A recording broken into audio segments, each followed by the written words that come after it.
350 साल पहले साधु बालूनाथ अपनी ही तंत्र की माया का शिकार होकर अंधेरी गुफा में एक चट्टान के तले दबा हुआ दर्द से करहा रहा था। रत्नावती, अगर तू मेरी नहीं हो सकी तो किसी और की भी नहीं हो पाएगी। इस राज्य ने मुझसे मेरा सब कुछ छीन लिया है और जाते जाते मैं भी भानगढ़ का सब कुछ छीन लूंगा। भानगढ़ और उसके लोगों को मेरा श्राप है। भानगढ़ उजड़ जाएगा और दोबारा कभी नहीं बस पाएगा और इस राज्य की सभी औरतें इसी क्षण बांझ हो जाएगी।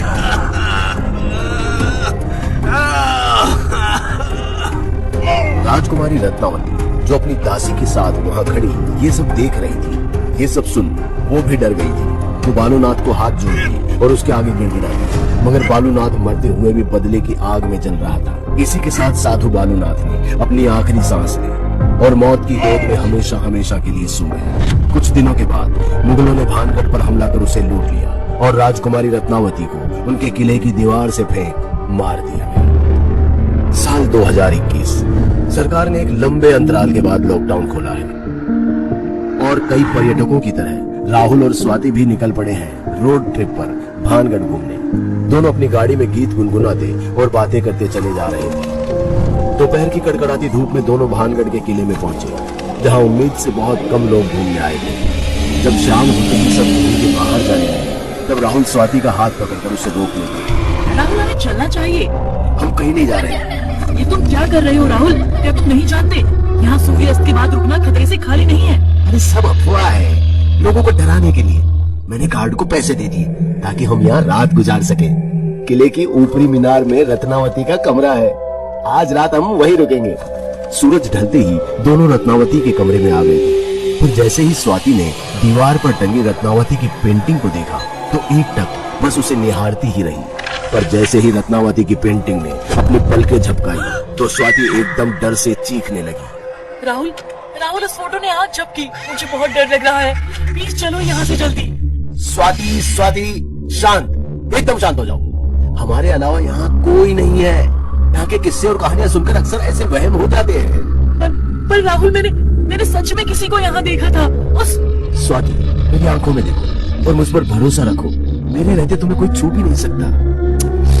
देखो, अब अगर ये भूत वूत की बातें हो गई हो तो जरा पास आ जाए, वरना रात बुरा मान जाएगी। राहुल के इस रोमांटिक अंदाज को देखकर स्वाति ने अपना ओवरकोट उतारा, एक कुर्सी पर रख दिया और राहुल के पास बिस्तर पर जाकर उसे चूमने लगी।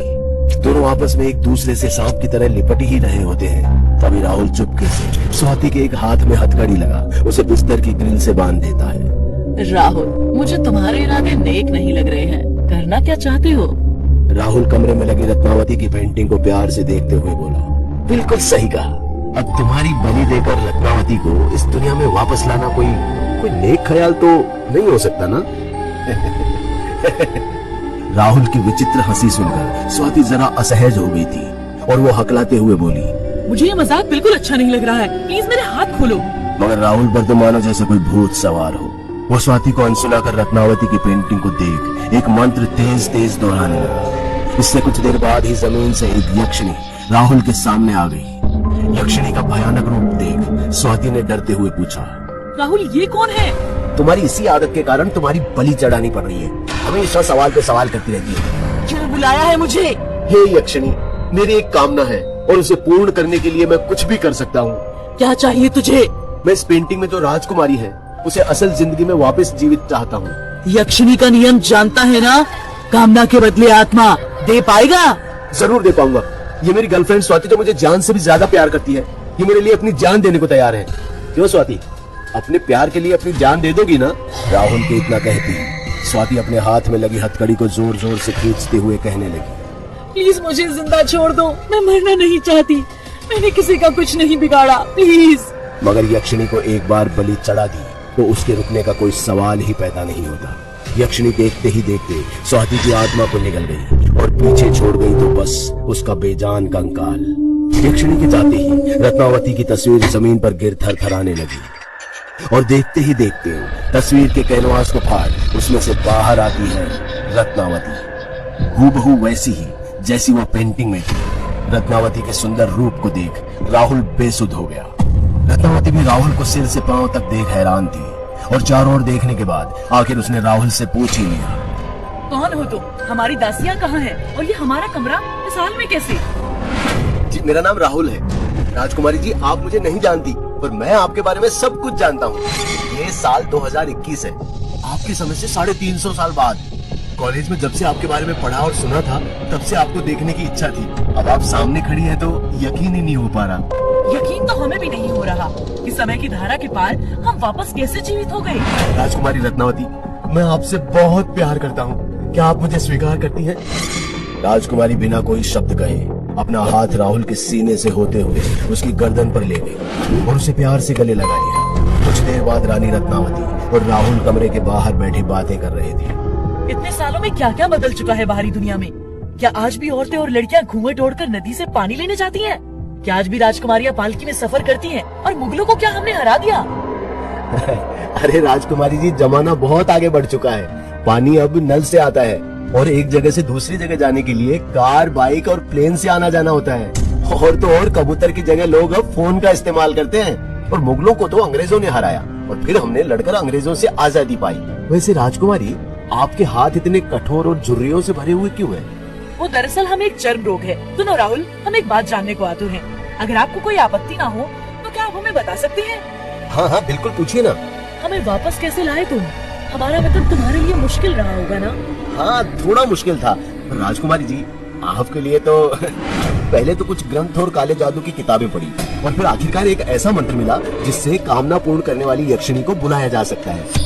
हमारी भी एक कामना है, क्या हमारे लिए उस यक्षिणी को बुला सकते हो? राहुल जो रत्नावती के प्यार में अंधा हो चुका था बिना ज्यादा सोचे यक्षिणी को मंत्र पढ़कर बुलाता है। यक्षिणी पहले की तरह ही जमीन से अवतरित होती है। ये यक्षिणी मेरी कामना है। मैं अपने हर रोग से मुक्त होना चाहती हूँ और अपने सुंदर रूप के साथ एक अनंत जीवन व्यतीत करना चाहती हूँ। जो मांग रही है वह अनंत जीवन एक अनंत श्राप भी बन सकता है, लेकिन अगर यही चाहती है तो जा, दिया तुझे लंबे समय तक चलने वाला सौंदर्य जीवन का वरदान। इस यक्षिणी का एक ही नियम है, कामना के बदले आत्मा। ए यक्षिणी तू भूल रही है, तुझे बुलाने वाला मैं हूँ और रत्नावती की जिंदगी के बदले अपनी प्रेमिका स्वाति की आत्मा की बलि चढ़ा चुका हूँ। अब और कोई बलि नहीं मिलेगी, इसलिए चुपचाप से जो रत्ना मांग रही है उसे दे और चलती बन। जो अपनी प्रेमिका का नहीं हुआ वो मेरा क्या होगा? मेरी बलि स्वीकार कर यक्षिणी।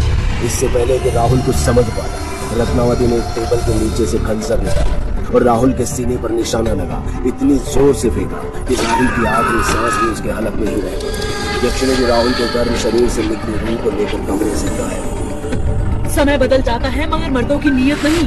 तुम मर्द जात बस दिखते बलशाली हो लेकिन अंदर से कमजोर और खोखले होते हो। आखिर तुम्हारे साथ भी वही करना पड़ा जो बालूनाथ के साथ करने पर मैं मजबूर थी।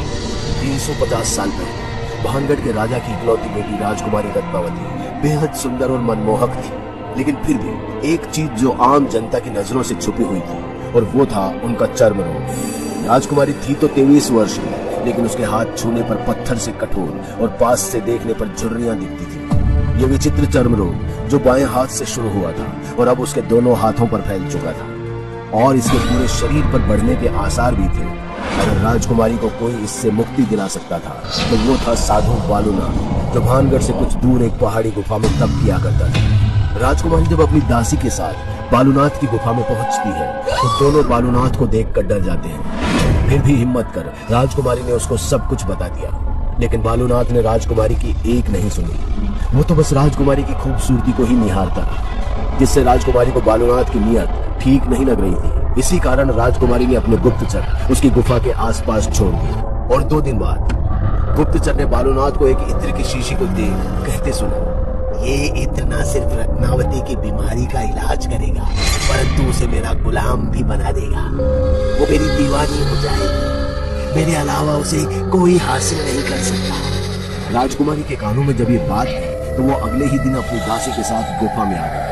बालूनाथ ने भी अपने मन मुताबिक राजकुमारी को इत्र की शीशी थमाते हुए कहा, लीजिए राजकुमारी जी, इस इत्र को अपनी दोनों कलाइयों पर लगाइए और इसकी महक लेने के बाद देखिए क्या कमाल होता है।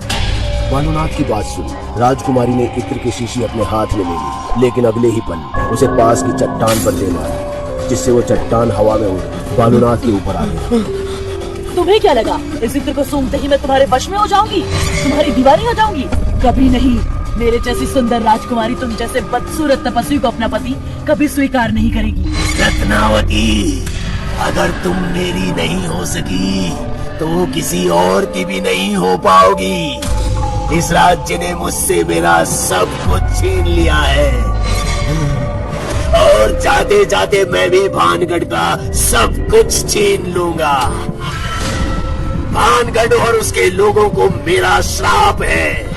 भानगढ़ उजड़ जाएगा और फिर दोबारा कभी नहीं बस पाएगा। और इस राज्य की सभी औरतें इसी क्षण बांझ बन जाएगी। इसी क्षण से इसी के साथ बालूनाथ ने अपनी आखिरी सांस ली और उसको मरते ही पूरी गुफा कांप रही। राजकुमारी तो किसी तरह उस गुफा से निकल आई, पर उसकी दासी एक चट्टान के नीचे गुफा के अंदर ही दबकर मर गई। और महज कुछ ही दिनों में बालूनाथ का कहा सच हो गया। मुगलों ने भानगढ़ पर हमला कर उसे लूट लिया और राजकुमारी रत्नावती को उनके किले की दीवार से फेंक मार दिया गया। वो दिन है और आज का दिन है। बालूनाथ के श्राप ने आज तक भानगढ़ को एक बंजर सभ्यता बनाए रखा है। दोस्तों, अगर आपको हमारी कहानी अच्छी लगी हो तो लाइक, कमेंट और शेयर जरूर करें। साथ ही रेगुलर अपडेट के लिए चैनल को सब्सक्राइब करें।